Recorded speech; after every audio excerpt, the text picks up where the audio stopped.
24 heures sur 24. La 95.2 à votre service.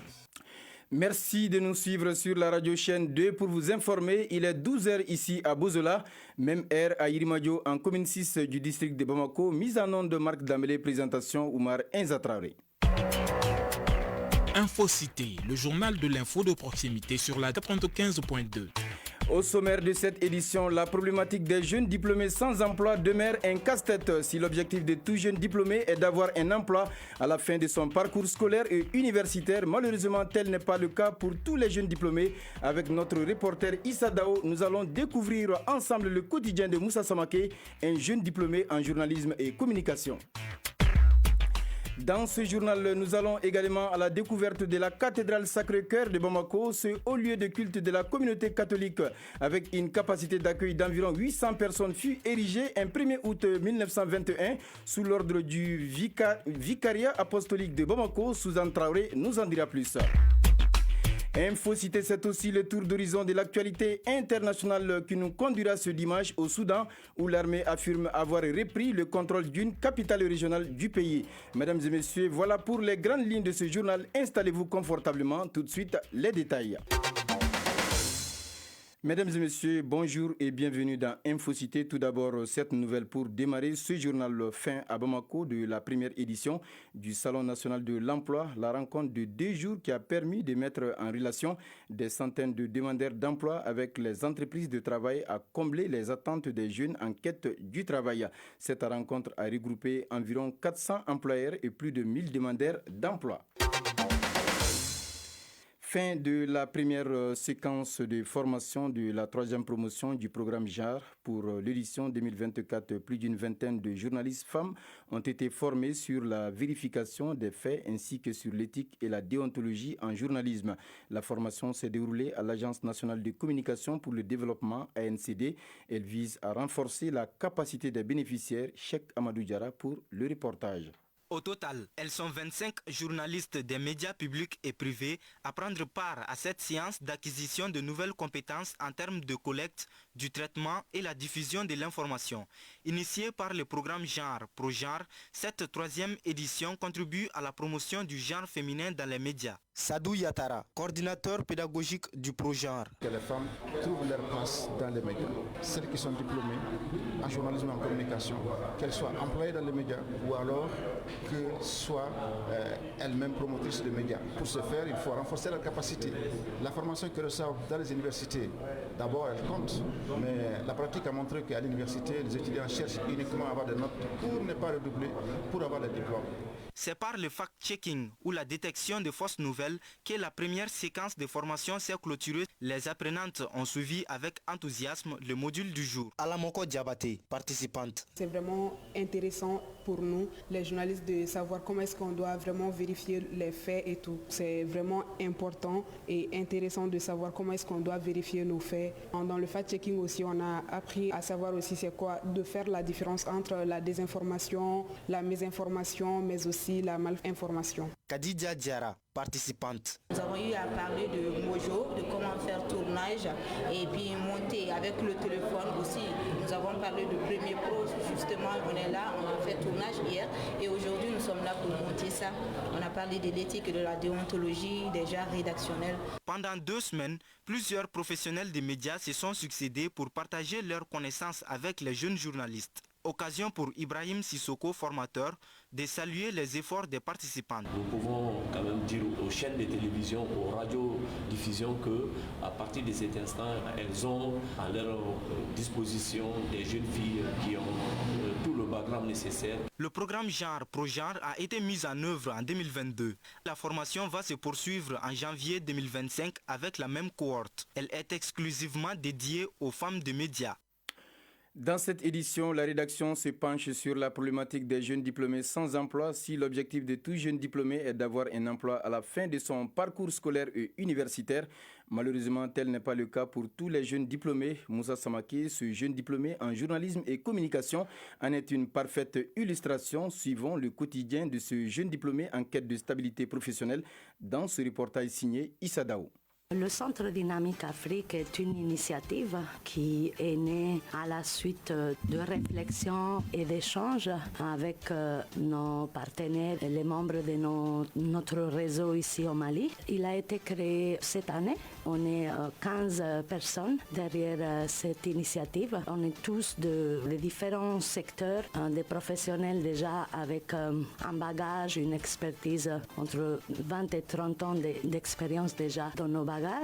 Et le centre a la vision de connecter, dynamiser et innover l'expertise africaine. Depuis la création du centre, on s'est vraiment investi pour créer un espace. On se dit, on ne peut pas créer un centre qui veut s'appuyer sur ce qui existe et sur le savoir-faire local sans nous-mêmes, dès le départ, dès la création, capitaliser ce qui existe déjà. C'est pour cela que tout l'espace de collaboration est 100% malien.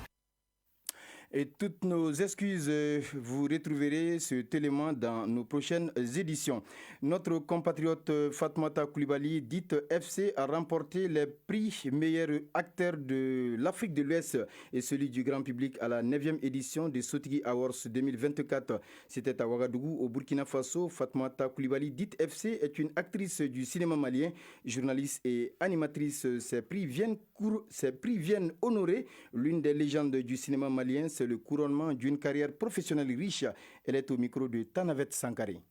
C'est le couronnement de plus de 30 ans de travail parce que depuis belle lurette, je suis dans le cinéma. Mais à peu près deux ans, on a tourné Tan de Aloun Ifranjaï, dans lequel j'ai joué le rôle principal qui s'appelle Tan également, Tanti, Tani, Tani. Donc ça aussi, c'était un autre couronnement, c'est ça qui a tout dévoilé.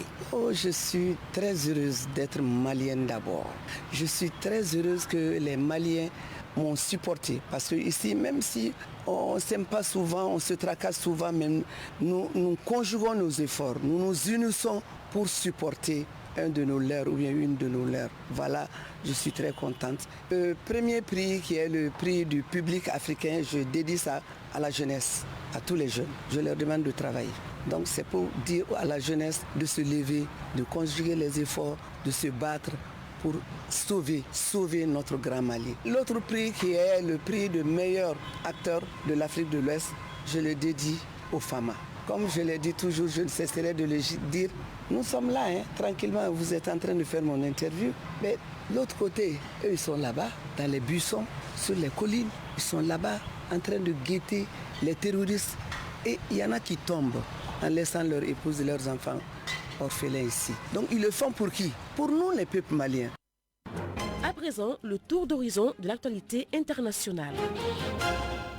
Oui, à 12h passées de 8 minutes dans ce studio, nous ouvrons la page internationale de cette édition avec Cheikh Amadou Diarra. Bonjour Cheikh. Bonjour Oumar Enza Traoré. Comment vas-tu? Et tout va bien, alhamdoulilah. Et le week-end? Oui, ça va, alhamdoulilah aussi. Alors Dieu merci pour ce tour d'horizon de l'actualité internationale. Nous déposons nos valises tout d'abord au Soudan, où l'armée affirme avoir repris le contrôle d'une capitale régionale du pays. L'armée soudanaise affirme avoir repris le contrôle de Sindia, une ville située au sud de la capitale du pays. La ville était depuis plusieurs mois aux mains des paramilitaires du général Mti. Hier, l'armée régulière soudanaise s'est félicitée de la libération de Sindia. C'est là, à travers des images filmées selon elle à l'intérieur de la principale base de la ville et diffusées sur les réseaux sociaux. Du Soudan, nous partons au Mozambique où l'opposant Venancio Mondlane pose ses conditions pour des discussions post-électorales. Le président mozambicain doit passer la main à son successeur Daniel Chapo en janvier prochain, mais souhaite rencontrer le leader de la contestation mardi prochain dans son bureau. De son côté, Venancio Mondlane, principal opposant mozambicain, a déclaré vendredi dernier qu'il était prêt à des discussions avec le président. C'est la condition que les charges retenues contre lui à la suite des élections contestées d'octobre soient abandonnées. Enfin, COP29, un accord de compromis à 300 milliards de dollars pour le climat. Lors de la COP29 à Bakou, un accord a été adopté pour mobiliser 300 milliards de dollars par an d'ici 2035 afin d'aider les pays en développement à lutter contre les effets du changement climatique. Ce financement vise à soutenir ces nations dans leur transition énergétique, leur adaptation au réchauffement et la gestion des pertes liées aux catastrophes climatiques. L'accord a été salué comme une base, mais les critiques soulignent le manque d'engagement des nations riches. C'est là pour assumer leurs responsabilités historiques dans la crise climatique. Voilà, Oumar Inza Traoré, c'est ce qu'on pouvait retenir de l'actualité internationale de ce 12 heures. Merci beaucoup, Cheikh Amadou Diarra, pour toutes ces informations. Bon dimanche à toi. Merci. Retour au Mali pour aller à la découverte de la cathédrale Sacré-Cœur de Bamako. Ce haut lieu de culte de la communauté catholique fut érigé un 1er août 1921 sous l'ordre du vicariat apostolique de Bamako. C'était à l'époque coloniale. La cathédrale de Bamako est désormais inscrite sur la liste du patrimoine culturel du Mali. Le bâtiment est situé au cœur du centre commercial de Bamako avec une capacité d'accueil d'environ 800 personnes. Suzanne Traoré nous fait découvrir la cathédrale Sacré-Cœur de Bamako suivant. Au cœur de la capitale malienne, à côté du grand marché sur l'avenue Modibo Keïta, se trouve la cathédrale Sacré-Cœur de Bamako. Toujours aussi majestueuse qu'à sa construction, elle a été inscrite sur la liste du patrimoine culturel national le 1er novembre 2012. Bâtie en pierre taillée en style romain, elle mesure 48 mètres de long sur 12 mètres de large. Le nom cathédrale tire ses origines de la cathèdre appelée aussi trône de l'évêque ou de l'archevêque. Abbé Noël Samaké, curé de la paroisse Sacré-Cœur de Bamako. Dans l'église, on a des paroisses, on a des diocèses. Et le diocèse est confié à un évêque. Son église, c'est la cathédrale. Dans cette église-là, on appelle cathédrale, ça c'est la cathèdre, ça c'est la chaise même de l'évêque. Chaque évêque a sa cathédrale. On peut installer 800 personnes dans cette cathédrale. Ce bâtiment ou imposante église date des temps coloniaux et sa construction regorge toute une histoire, nous affirme le père Arvedo Godina, vicaire à la paroisse Les Saints-Martyrs de Luganda. C'est en 1898 que la première communauté de pères s'est installée à Kati. Et de là, il partait chaque dimanche. Il disait la messe dans une petite chapelle où il y a maintenant le jardin d'enfants eau vive. Sitôt la décision prise de défier la cathédrale, la collecte des fonds s'organise tant sur place qu'en Europe. Le gouverneur Henri Terrasson de Fougères lui donnera un terrain juste en face de la mission, d'une valeur de 60 000 francs. La construction de la cathédrale ne commence cependant que le 21 février 1925. La cathédrale de Bamako est enfin achevée et bénie le 13 mars 1938. Abbé Noël Samaké, curé de la paroisse Sacré-Cœur de Bamako. Sur toutes les églises, tu verras une croix pour nous rappeler que Dieu nous a aimés jusqu'à mourir sur une croix. Et il est ressuscité pour nous sauver et nous donner la vie éternelle. Michel Diarra, sacristain de la cathédrale de Bamako. Les cloches ont une importance capitale dans l'Église catholique. Principalement, elles rappellent les heures de prière si la messe est prévue pour 8 heures. Je donne le premier coup à 7h45, donc 15 minutes avant l'heure. La cathédrale de Bamako a 2 cloches différentes. L'une est sonnée à chaque messe et l'autre est uniquement réservée aux funérailles. J'exerce cette tâche depuis 4 ans. Au-delà de sa valeur architecturale, la cathédrale abrite presque toutes les cérémonies importantes telles que les ordinations, les mariages, les baptêmes et les funérailles. La cathédrale est un symbole vivant de l'histoire de la foi et de la culture chrétienne. Elle demeure un lieu de contemplation, d'admiration, d'adoration et d'humilité.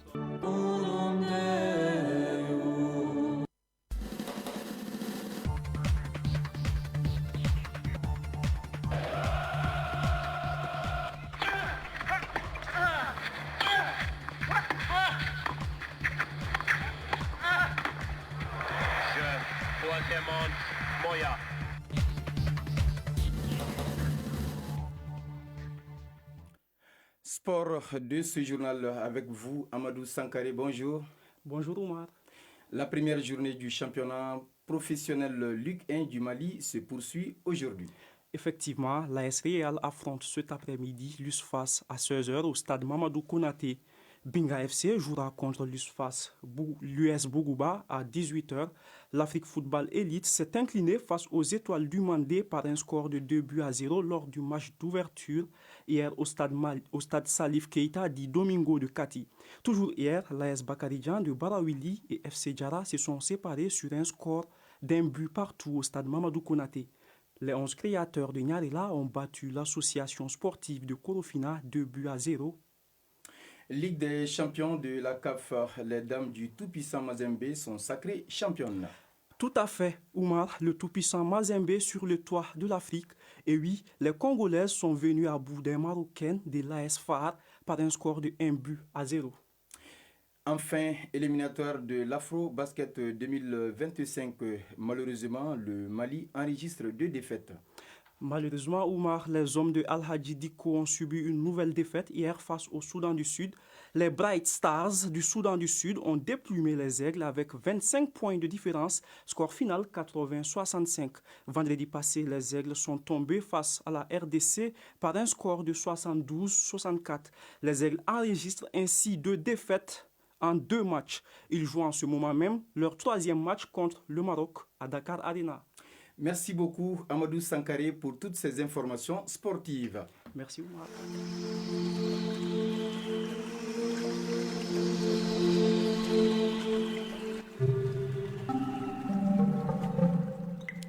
À 12h passées de 17 minutes dans ce studio, le thermomètre affiche sur Bamako et environ 28 degrés Celsius et la maximale attendue est de 35 degrés Celsius. Quant au soleil, il se couchera à 18h passées de 3 minutes. Point final à cette édition qui vous a été présentée par Oumar Enza Traoré, une édition réalisée par Amadou Sankaré et Mohamed Konaté, mise en onde de Marc Damele, mise en ligne Amadi So, coordination éditoriale Seydou Traoré, Djefadjara. Fidèles auditeurs de la 2, un grand merci à vous d'avoir suivi ce journal. À 18h, retrouvez Arunakia Damele pour la 2e édition du journal Infocité. Passez d'excellents moments de radio en compagnie de nos programmes.